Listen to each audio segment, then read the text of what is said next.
खाइने असारे आलुको पिरो अचार त्यो गर्मीको मौसममा बेसरी भोक लागेको बेलामा चिउरासँग यस्तो मिठो हुन्छ है।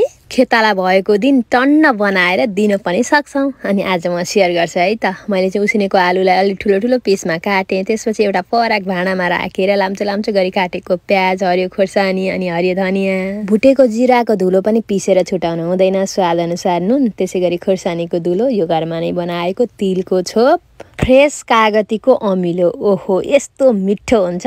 छैन भने त चुक अमिलो पनि राख्न सकियो। अनि खलमा कोटेको अदुवा लसुन र टिमुर हो यो चाहिँ। अनि झान्नु त परि नै हाल्छ है। विशेष गरी तोरीको तेलमा झानेको चाहिँ लास्टै मिठो लाग्छ मलाई चाहिँ। मेथी अलि निकै कालै बनाएर फुराइसकेपछि बेसार पनि त्यसैमा राखेर मैले मजाले झाने अनि एकदमै मिठो वासना आइसकेको छ। अब के गर्ने भन्दा सबै सामग्री सबैतिर लाग्ने गरी मिक्स गर्ने हो। यदि लेदो लेदो खालको मन पर्छ भने चाहिँ थोरै पानी राखेर पनि मिक्स गर्न सक्छौं। हैन सुखा सुखा नै मन पर्छ भने त यति नै काफी छ। असाध्यै नै मिठो हुन्छ। मैले बनाउने असारे आलुको अचार र हजुरहरूले बनाउने असारे आलुको अचारमा के भिन्नता पाउनु भयो अनि हजुरहरू कसरी बनाउनुहुन्छ? साँच्चै नै खेतालाहरू चाहिँ टन्न भएको बेलामा